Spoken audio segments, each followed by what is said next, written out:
বিসমিল্লাহির রহমানির রহিম।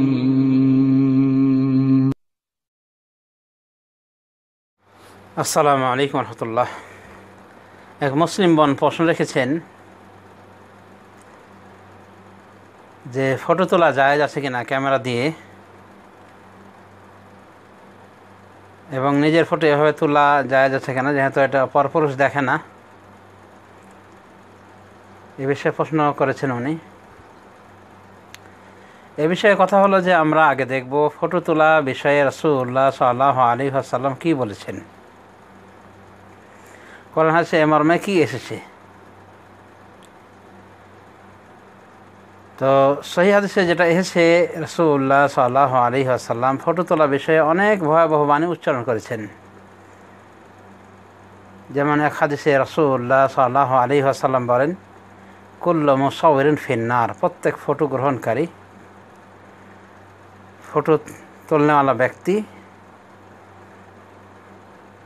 জাহান্নামে যাবে। ইউজআউ লাহু বিকুল্লি সূরাতিন সাওয়ারাহা নাফসান ফাতুআযযিবুহু ফি জাহান্নাম। প্রত্যেক ফটোর বিনিময়ে, যা সে ফটো অঙ্কন করেছে, এগুলির প্রত্যেকটিতে নাফস দেওয়া হবে, প্রত্যেকটির বিনিময়ে একটা নাফস করা হবে, আত্মা করা হবে, মানে এগুলিতে আত্মা দেওয়া হবে। ফাতুআযযিবুহু ফি জাহান্নাম, তখন এই আত্মা তাকে জাহান্নামে শাস্তি দিবে। মানে যাদের ফটো করবে তাদেরকে আত্মা দেওয়া হবে, ওরা তখন তাকে শাস্তি দিবে। এভাবে রাসূলুল্লাহ সাল্লাল্লাহু আলাইহি ওয়াসাল্লাম সহিহ হাদিসে বলেছেন। ইবনে আব্বাস রাদিয়াল্লাহু তাআলা আনহুমা বর্ণনা দিয়েছেন। বুখারী শরীফ 662 নম্বর আয়াত হাদিস। আর হাদিসে রাসূলুল্লাহ সাল্লাল্লাহু আলাইহি ওয়াসাল্লাম বলেন, ইন্না আসহাব হাযিহিস সুওয়ার ইউআযযাবুনা ইয়াওমাল কিয়ামাহ, নিশ্চয় এই সমস্ত ফটোওয়ালা, অর্থাৎ যারা এই ফটোগুলো অঙ্কন করেছে, তাদেরকে কিয়ামত দিবসে আযাব দেওয়া হবে। ইউকালু লাহুম আহয়ু মা খালাকতুম, বলা হবে তোমরা যা সৃষ্টি করেছো এগুলোকে জীবন দাও। ওয়া ইন্নাল মালায়েকাতা লা তাদখুলু বাইতান ফিহি সূরাহ, এবং যে ঘরে ফটো রয়েছে সে ঘরে ফেরেশতা প্রবেশ করেন না। এমন ঘরে ফেরেশতা প্রবেশ করেন না যে ঘরে ফটো থাকে। বুখারী শরীফ হাদিস নম্বর 5957। এভাবে রাসূলুল্লাহ সাল্লাল্লাহু আলাইহি ওয়াসাল্লাম একাধিক হাদিসে যারা ফটো তোলে, যারা ফটো করে, ওদের শাস্তি বিধানের কথা উল্লেখ করেছেন। ওদের কি শাস্তি দেওয়া হবে বলা হয়েছে।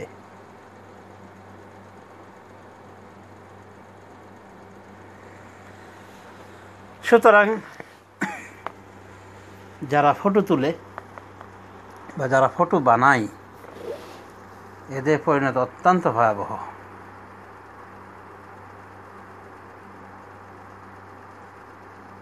ওরমভাবে যেগুলি তামাসিল আকারে, মূর্তি আকারে থাকে, মানে ভাস্কর্য আকারে, এগুলো হারাম। এবং রাসূলুল্লাহ সাল্লাল্লাহু আলাইহি ওয়াসাল্লামের এই সমস্ত হাদিসের আওতায় সর্বপ্রথম পড়বে এ জাতীয় ফটো, যেগুলো ছায়া রয়েছে, মানে যেগুলো ভাস্কর্য আকারে দাঁড় করানো হয়ে থাকে, বা যেগুলোর বডি দেখা যায় আলাদা হয়ে থাকে, ভাস্কর্য যেটাকে বলা হয়, এগুলো হারাম। অনুভাবে যে সমস্ত ফটোগুলিকে অঙ্কন করে তৈরি করা হয়, ফটোগ্রাফিরা অঙ্কন করে, এটাও হারাম। কারণ আল্লাহ নবী সাল্লাল্লাহু আলাইহি ওয়াসাল্লামের জামানাতে এই জাতীয় ফটোরই ছড়াছড়ি ছিল।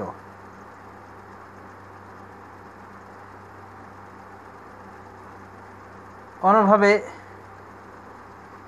রাসূলুল্লাহ সাল্লাল্লাহু আলাইহি ওয়াসাল্লাম আরও তার হাদিসের ভিতরে উল্লেখ করেছেন যে আশাদ্দুন নাস আযাবান, আরও বর্ণনা আছে, ইন্না মিন আশাদ্দিন নাস আযাবান ইয়াওমাল কিয়ামাতি আল্লাযীনা ইউদাহিউনা বিখালকিল্লাহ।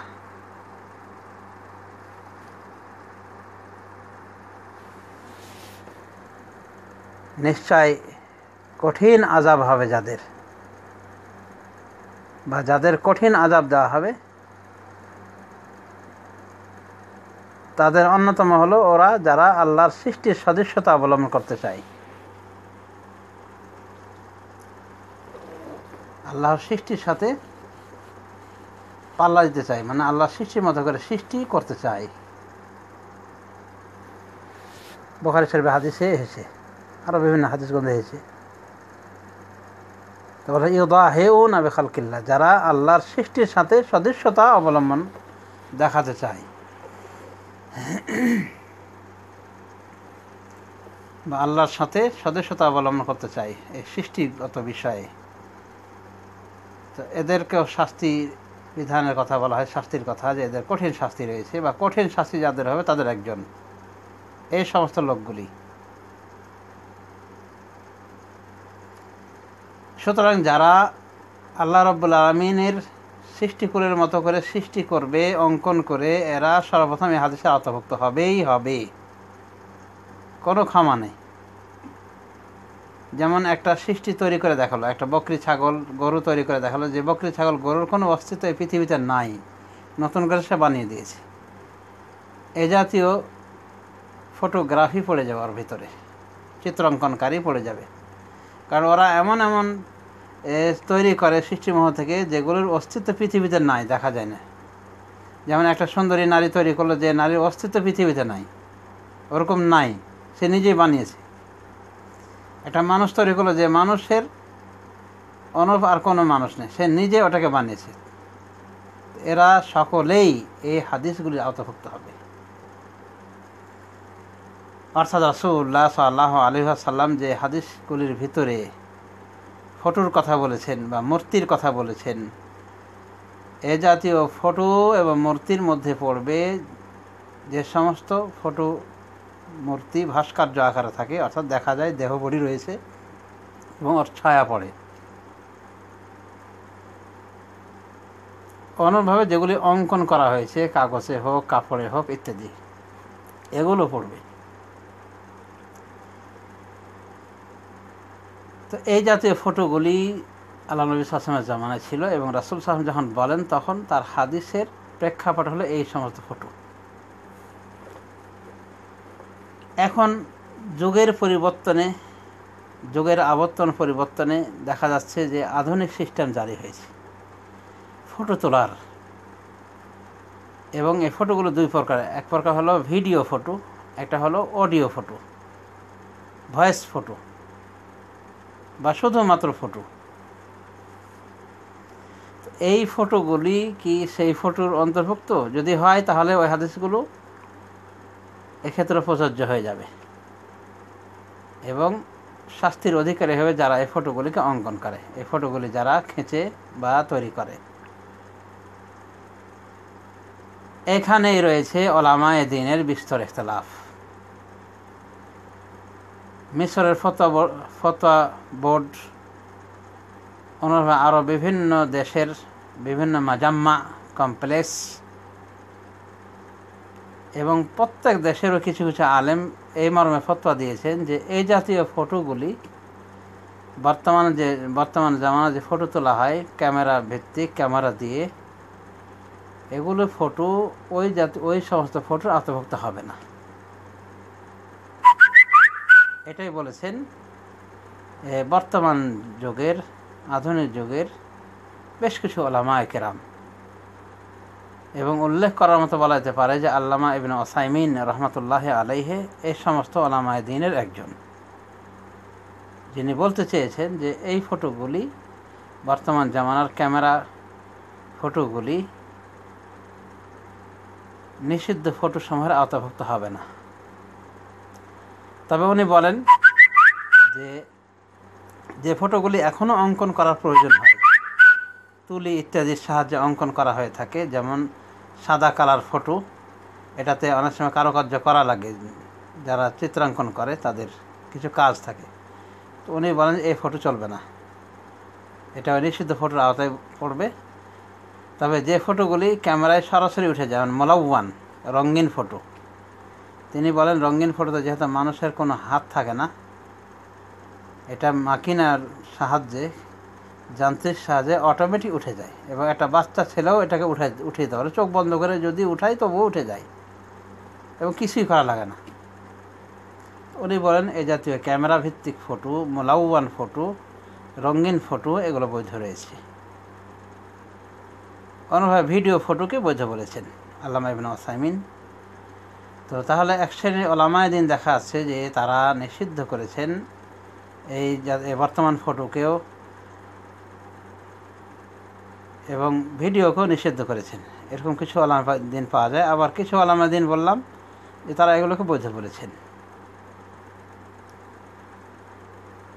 যারা নিষিদ্ধ মনে করেন ফটো তোলাতুলিকে, এমনকি ভিডিও এগুলোকেও নিষিদ্ধ মনে করেন, তাদের ভিতরে বর্তমান জামানার ওলামায়ে দ্বীনের ভিতরে রয়েছেন আল্লামা নাসরুল আলবানী রহমতুল্লাহ আলাইহে, ভুবন জোড়া মুহাদ্দিস, যুগান্তকারী মুহাদ্দিস এবং ফকিহ।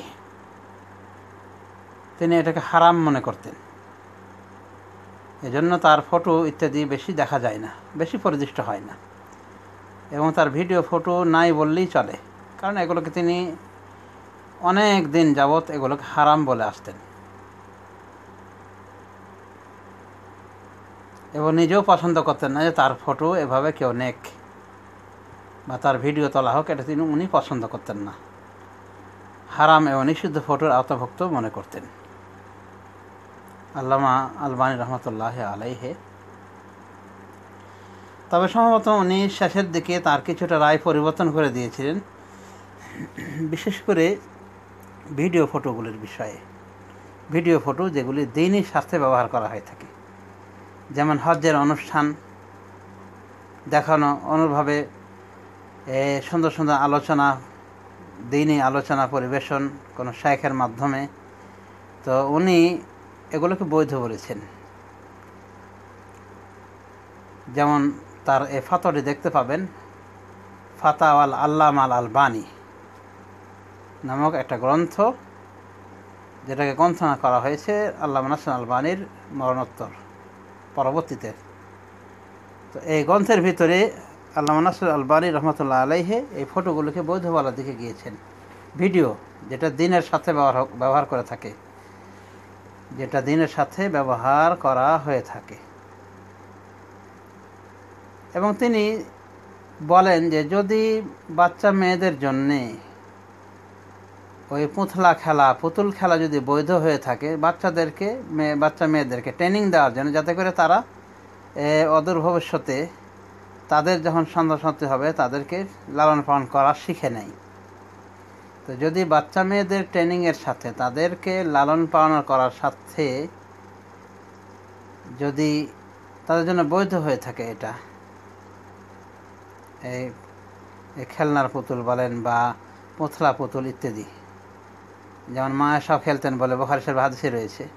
তো উনি বলেন যদি ওদের জন্য বৈধ থাকে, তাদের অদূর ভবিষ্যতে তাদের যে বাচ্চা হবে তাদেরকে ট্রেনিং দেওয়ার জন্য কীভাবে লালন পালন করবে বাচ্চাদেরকে, এই জন্য যদি ওদের জন্য এটার বৈধ থেকে থাকে, উনি হিকমত হিসেবে বলেছেন যে এটা যে বৈধ রয়েছে বাচ্চাদের জন্যে, অর্থাৎ পুতুল খেলা,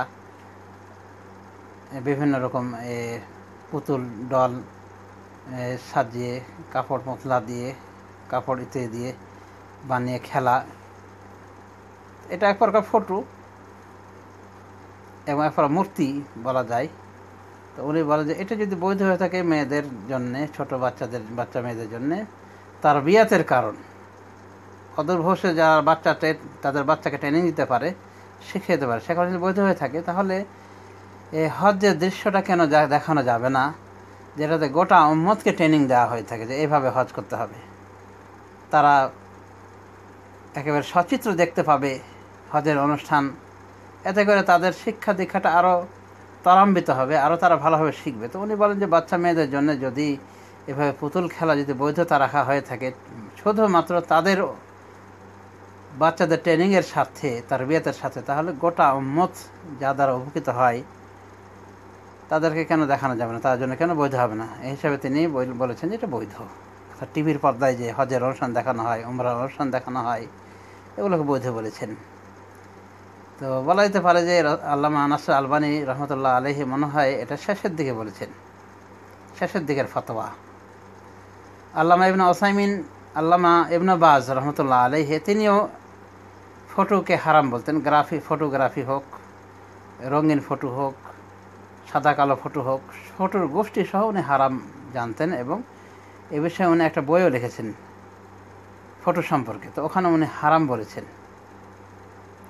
তবে তারও খুব সময় ইজতিহাদ পরিবর্তন হয়েছিল শেষের দিকে, বা আগে থেকে ছিল, কিন্তু তিনি ব্যক্তিগত অত পছন্দ করতেন না।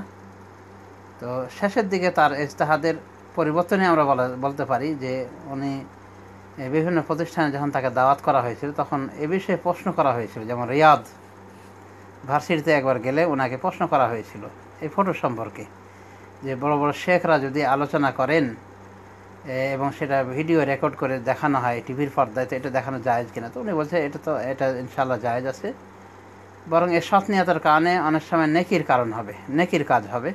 যদি দিনই কোনো ফটো, দিনই কোনো আলোচনা, সচিত্র আলোচনা দেখানো হয়ে থাকে, তাহলে দেখা যাচ্ছে আল্লামা ইবনে বাজ রহমতুল্লাহ আলাইহে উনিও যদি ফটোকে হারাম বলেছেন ঢালাও হবে, এমনকি এই ফটোগ্রাফিগুলিকেও হারাম বলেছেন যেগুলো ক্যামেরাতে তোলা হয় সাদা কালো ইত্যাদি। এরপরও উনি ভিডিও ফটোগুলিকে উনি বৈধ বলেছেন দিনের স্বার্থে।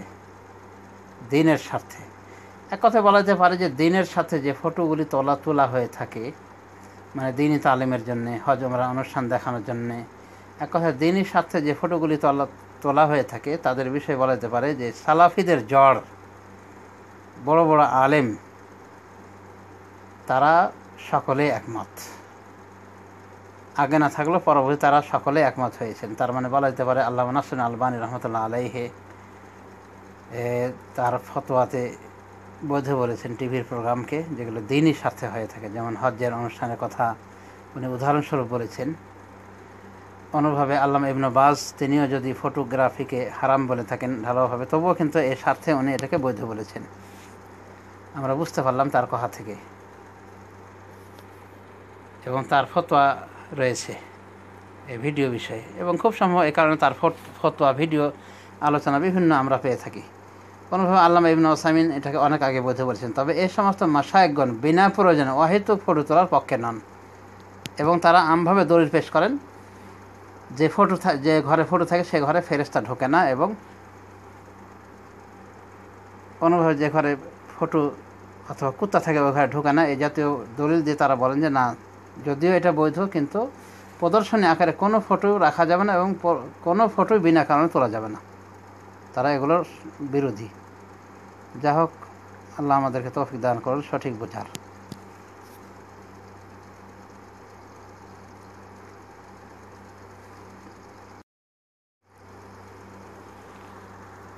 ফটো বিষয়ে আরও কিছু বলতে হয় যে যারা ফটোকে বৈধ বলেছেন, এই ফটোগুলিকে অর্থাৎ ক্যামেরার মাধ্যমে যেগুলো তোলা হয় এগুলোকে যারা বৈধ বলেছেন, তারা এক নম্বর যুক্তি হিসেবে পেশ করেছেন যে রাসূলুল্লাহ সাল্লাল্লাহু আলাইহি ওয়াসাল্লাম যে ফটোগুলির কথা বলেছেন বা যে ফটো বিষয়ে ভয়াবহ বাণী উচ্চারণ করেছেন, এই ফটোগুলির আওতাভুক্ত নয় বর্তমান জামানার ফটো। এবং এটা কথা বলা যেতে পারে যে আল্লাহ নবীর জামানায় এই ফটোগুলি ছিল না, আমরা এক প্রকার নিশ্চিত, বরং নিশ্চিতই আমরা 100-100।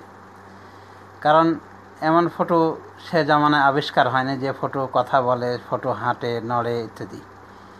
তো এমত অবস্থায় এই ফটোগুলির বৈধতা মর্মে যুক্তি হিসেবে পেশ করে থাকেন যারা ফটোকে বৈধ বলে থাকেন তারা, যে এগুলোকে বলা যেতে পারে হাবসুল ওয়াইল, ছায়াকে আটকিয়ে দেওয়া। মানে আমাদের একটা ছায়া পড়ে থাকে, পানিতে হোক আয়নাতে হোক একটা ছায়া পড়ে, পানিতেও আমাদের ফটো দেখা যায়, আয়নাতেও দেখা যায়। তো ওটাও তো একটা ফটো, কিন্তু এই ফটোটা সাবেত নয়, মুতাহাররিক। আধুনিক যুগে মিডিয়ার মাধ্যমে যান্ত্রিক সাহায্যে এই ছায়াটাকে আটকে দেওয়ার ব্যবস্থা করা হয়েছে এইমাত্র। অতএব এই ফটো নিষিদ্ধ ফটোর আওতাভুক্ত নয়, তারা এটা বলেন। তারা বলে হাবসুল ওয়াইল, ছায়াকে আটকে দেওয়া হয়েছে। মানে যে ছায়াটা আয়নার উপর পড়ে, আয়নাতে তো ফটো উঠে, আল্লাহ নবী সাল্লাল্লাহু আলাইহি ওয়াসাল্লাম তো নিজেও আয়না দেখতেন। আয়নার ব্যবস্থা কারিগরি দেখা যাচ্ছে বহু পুরাতন এটা অনেক রীতি আয়না ব্যবহার। তাহলে আয়নার ভিতরে যে ফটোটা ভাসে সে ফটোটাকে তারা আটকে দিয়েছে আধুনিক ব্যবস্থার মাধ্যমে। অনুরূপভাবে তারা এটাও বলেন যে এটা আল্লাহর স্বদেশ সৃষ্টি করা নয়, বরং আল্লাহর সৃষ্টিকেই দেখানো। যেটা রাসূল সাল্লাল্লাহু আলাইহি ওয়াসাল্লাম নিষিদ্ধ করেছেন সেটা হলো যাদের বিরুদ্ধে বলেছেন যে ওদের কঠিন শাস্তি হবে যারা আল্লাহর সৃষ্টির সদস্যতা করে সৃষ্টি করে। তো এই পক্ষের উলামাদ্দিন বলেন যে এটা আল্লাহর সৃষ্টির সদস্যতা নয়, আল্লাহর সৃষ্টিটাকে দেখানো হচ্ছে। মুহাকাত খালকিল্লাহ, আল্লাহর সৃষ্টিটাকেই দেখানো হচ্ছে। আল্লাহর যে সৃষ্টি সেই সৃষ্টিটাকে হুবহু দেখানো হচ্ছে, যেভাবে আয়নাতে দেখানো যায়, যেভাবে দেখা যায়, যেভাবে পানিতে দেখা যায়। তো আল্লাহর সৃষ্টিকে দেখানো হচ্ছে, নতুন কোনো সৃষ্টি করে আল্লাহর সাথে প্রতিযোগিতা করা হয়নি। এটা মুহাকাত খালকিল্লাহ, এইভাবে তারা বলেছেন। তারপরে আল্লামা ইবনে উসাইমিন একটা যুক্তি হিসেবে পেশ করেছেন যে একটা চিঠি যদি কেউ লেখে, ওটাকে যদি ফটো করা হয় তাহলে বলা হবে যে এটা অমুকের চিঠি, অমুকেরই চিঠি বলবে, কারণ ওরই হাতে লেখা। কিন্তু ওটাকে যদি হুবহু অনুকরণ করে আরেকদিন যদি লেখে তাহলে কিন্তু এটাকে বলা হবে না এটা অমুকের চিঠি, বরং বলতে হয় এটা অমুকের মতো লেখা চিঠি, অমুকের মতো লেখা চিঠি। তো এটা হলো মুহাকাত, ফটোগ্রাফি, ফটো তোলাটা হলো মুহাকাত, মানে চিঠিটাকে ফটো করে দেওয়া হয়েছে। আর ওটা হলো মোজাহাত, মানে চিঠির সদস্য চিঠি করা হয়েছে। তো আল্লামা আলবানী রহমতুল্লাহ আলাইহি বলেন যে বর্তমান যুগে যে ফটোগুলি উঠে ক্যামেরার মাধ্যমে, বিশেষ করে রঙিন ক্যামেরার মাধ্যমে যে ফটোগুলি উঠে, উনি বলেন যে এটা আল্লাহর সৃষ্টির সদস্যতা অবলম্বন নয়, আল্লাহর সাথে প্রতিযোগিতা নয়, বরং আল্লাহর সৃষ্টিটাকে আধুনিক যান্ত্রিক সাহায্যে দেখিয়ে দেওয়া। এজন্য আমরা টিভির পর্দায় দেখলে আমরা কেউ বলতে পারি না যে অমুককে অমুকের মতো দেখে লাগছে। শেখ হাবিবকে এই ফটোটা শেখ হাবিবের মতো দেখে লাগছে, আমরা কিন্তু বলি না। টিভির পর্দায় দেখলে বলি যে শেখ হাবিব আলোচনা করছে, এই যে দেখেন শেখ হাবিব, এই শেখ হাবিব আসলো, শেখ হাবিবের আলোচনা, সাইদি সাহেবের আলোচনা, এই যে সাইদি সাহেবের আলোচনা, দেখেন সাইদি সাহেব আলোচনা করছেন, একটু শোনেন সাইদি সাহেবের আলোচনা কী বলছেন সাইদি সাহেব। এটাই বলা হয়, এটা বলা হয় সাইদি সাহেবের মতো লোক বলছেন, দেখেন, এটা কি বলা হয়? তো যারা এই পক্ষে তারা এইভাবে বলেছেন যে এটা মোজাহাত ও খালকিল্লাহ হয় না, এটা মুহাকাত ও খালকিল্লাহ, আল্লাহর সৃষ্টিটাকেই দেখানো হচ্ছে। আল্লাহর যেটা সৃষ্টি সেই সৃষ্টিটাকে হুবহু দেখানো হচ্ছে, যেভাবে আয়নাতে হুবহু দেখানো যায়, যেভাবে পানিতে হুবহু ফটো উঠে থাকে। তো এটাকে আধুনিক প্রক্রিয়ায় এটাকে কী করা হয়েছে, আটকে দেওয়া হয়েছে এবং আল্লাহর সৃষ্টিটাকে দেখানো হয়ে থাকে আজব পদ্ধতিতে, যে আল্লাহর সৃষ্টি যা করছে সব কিছু তার হারাকাত সাকানাত সহ সব কিছু সহ হুবহু তাকেই দেখানো হচ্ছে। অতএব এটা নতুন করে চিত্র অঙ্কনের আওতাভুক্ত নয়, অনুভাবে আল্লাহর সৃষ্টির সদস্যতাও নয়, বরং আল্লাহর সৃষ্টিকেই দেখানো, যা আধুনিক মাধ্যমে এটা সম্ভব হয়েছে। অতএব ওই সমস্ত হাদিসের আওতাভুক্ত হবে না এই জাতীয় ফটোগুলি। তারপরে এরপরও একটা বিষয় থেকে যায় যে আমরা যে ফটো তুলি, ফটোগুলো কী কারণে, ফটোগুলো যদি অনর্থক কারণে তুলে থাকি তাহলে এই অনর্থক ফটোকে কিন্তু বড় বড় ওলামায়ে দ্বীন সাপোর্ট করেন না। যদিও কিছু কিছু ওলামায়ে দ্বীন সাপোর্ট করেছেন যেগুলো বৈধ ফটো, যেমন নুজহা পার্কিংয়ে কোনো জায়গায় গেল, একটু বৈধ আনন্দ এনজয় করলো, সেই হিসেবে যদি কেউ ফটো তুলে থাকে, তো যারা বৈধ ফটো তোলার পক্ষে তারা এটাকে সাময়িকভাবে বৈধ বলেছেন, কিন্তু এরপরে মিটিয়ে দিতে তারা বলে থাকেন। আল্লামা ইবনে উসাইমিনকে জিজ্ঞাসা করা হয়েছিল যে আমরা যে বিভিন্ন জায়গায় এনজয় করতে যাই, ওই সময় যে আমরা ফটোমোটোগুলি তুলি, তো এগুলো কী পর্যায়ের? তো যতটুকু আমার মনে পড়ে উনি এটাকে বৈধ বলেছিলেন। তবে আরও অন্যান্য ফটো থেকে আমরা জানতে পারি যে এগুলোকে ইক্তেনা, এগুলোকে জোগায়ে রাখা, এগুলোকে হেফাজতের সাথে রেখে দেওয়া, এটাকে কিন্তু আল্লামা ইবনে উসাইমিনও বৈধ বলেননি। যা হোক, মুমিনদের কাজ হবে ওয়াল্লাযীনা হুম আনিল লাগবি মুরিদুন, মুমিনদের পরিচয় বলা হয়েছে তারা বেহুদা অনর্থক কাজ থেকে বিরত থাকে এবং যারা অনর্থক কাজকর্ম থেকে বিরত থাকে, অনর্থক কথা কাজ থেকে বিরত থাকে। সূরা মুমিনের ভিতরে মুমিনদের পরিচয় বলা হয়েছে। অতএব অনর্থক ফটো মোটো তোলা থেকে আমাদের বিরত থাকা উচিত। আর যেগুলো হারাম ফটো সেগুলো তো সর্বাবস্থায় হারাম, সেগুলো ক্যামেরাতে হোক, অঙ্কন করে হোক, ভিডিও করে হোক, সর্বাবস্থায় হারাম। যেমন যে মহিলাকে আপনার জন্য দেখা হারাম বাস্তবে, সেটা ফটোর মাধ্যমে আপনার জন্য হালাল হতেই পারে না। যে দৃশ্য আপনার জন্য দেখা হারাম সেটা আপনি ফটোর মাধ্যমেও দেখতে পারেন না, হারাম হারামি। তো বৈধ বিষয়গুলির ফটো আপনি তুলতে পারবেন কি পারবেন না, যদি আপনার কোনো বৈধ উদ্দেশ্য থেকে থাকে, বিশেষ করে দ্বীনি উদ্দেশ্য থেকে থাকে, তাহলে ইনশাআল্লাহ তুলতে পারেন, অসুবিধা নাই ইনশাআল্লাহ। প্রাজ্ঞ ওলামায়ে দ্বীন, বড় বড় ওলামায়ে দ্বীন এটাকে বৈধ বলেছেন। আর বিনা প্রয়োজনে ছবি তোলা থেকে আমাদের বিরত থাকা উচিত। তবে রঙিন ফটো অবশ্যই ওই সমস্ত হাদিসের আওতাভুক্ত হবে না যে হাদিসগুলিতে রাসূলুল্লাহ সাল্লাল্লাহু আলাইহি ওয়াসাল্লাম এই ভয়াবহ বাণী উচ্চারণ করেছেন এবং বলেছেন যে এদেরকে কঠিন শাস্তি দেওয়া হবে এবং প্রত্যেকটা ফটোতে রূহ ফুঁকে দেওয়া হবে এবং বলা হবে তোমরা যা সৃষ্টি করেছো তার তোমরা জীবন দাও। তো এটাকে অনেক ওলামায়ে দ্বীন বলেছেন যে এই হাদিসের আওতাভুক্ত হবে না এই ফটোগুলি। তো তাদের নিকটে এরপর ইখতিলাফ রয়ে গেছে, আমরা প্রতিপক্ষের ইখতিলাফকে শ্রদ্ধা করি। এরপরে লাস্ট ফিনিশিং দিয়ে আমরা বলতে পারি যে ওলামায়ে দ্বীন যারা এই ক্যামেরার ফটো তোলার পক্ষে বিপক্ষে গিয়েছেন তারা কিন্তু সবাই নিতান্ত প্রয়োজনে এগুলোকে বৈধ বলেছেন। যেমন চোর ধরার প্রয়োজন হয়েছে, চোর ধরা যাচ্ছে না, তো চোর ধরার জন্য ফটো সরকার বিতরণ করতে পারে, ছড়িয়ে ছিটিয়ে দিতে পারে চোরকে ধরার জন্যে।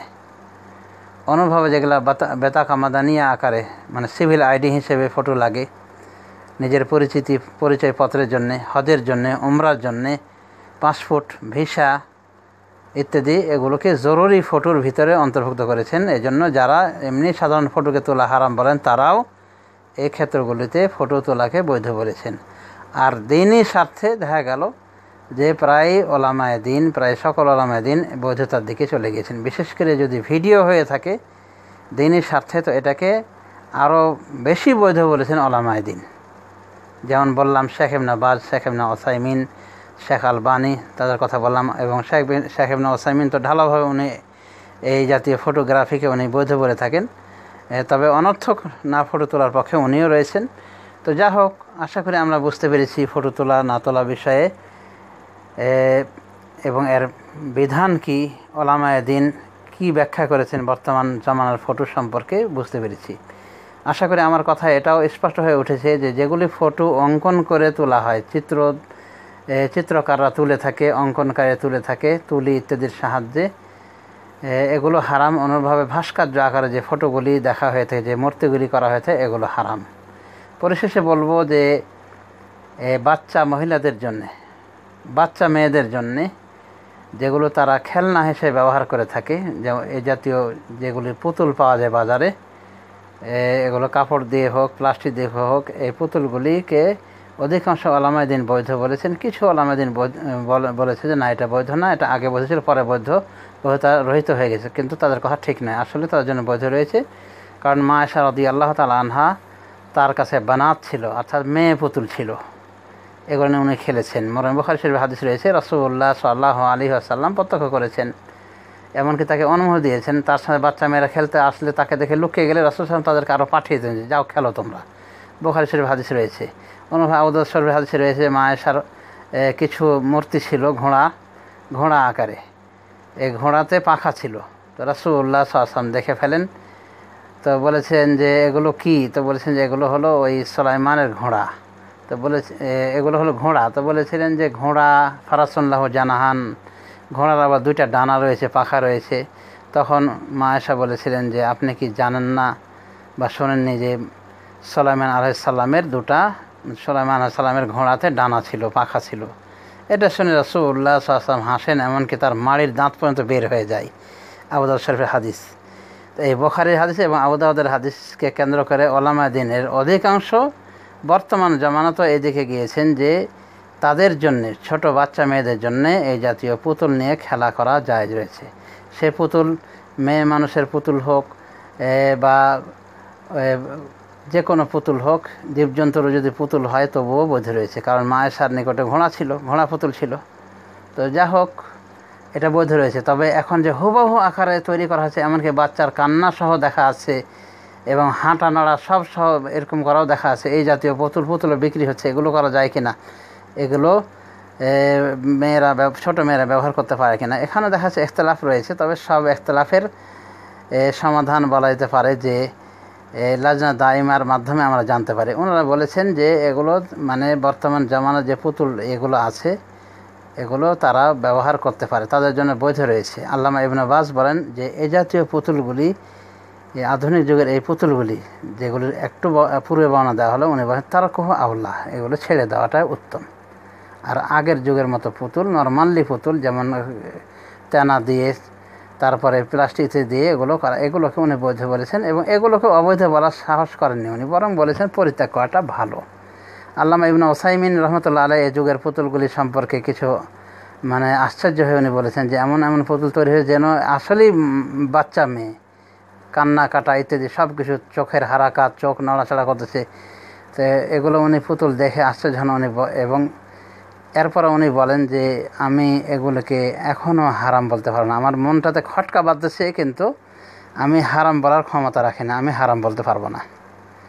শুধুমাত্র ওই মায়েশার ওই পুতুলের খেলার কারণে, যেটা আল্লাহ নবীর সামনে হয়েছিল, এবং আবু দাউদ শরীফের হাদিসে রয়েছে যে মায়েশার ঘোড়া ছিল যা দুটো পাখা ছিল, যেমন আবু দাউদ শরীফে রয়েছে। তো এই জাতীয় দলিলকে কেন্দ্র করে বর্তমান ওলামায়ে দ্বীন অধিকাংশ এই বর্তমান বাজারের পুতুলগুলিকে বৈধ বলেছেন, কিছু ওলামায়ে দ্বীন অবৈধ বলা দিয়ে গিয়েছেন। তবে এরপরে দেখা যায় ফতোয়া টানাটানি থেকে গেলেও অধিকাংশ ওলামায়ে দ্বীন কিন্তু ঢালাওভাবে বৈধ বলার পক্ষে চলে গিয়েছেন।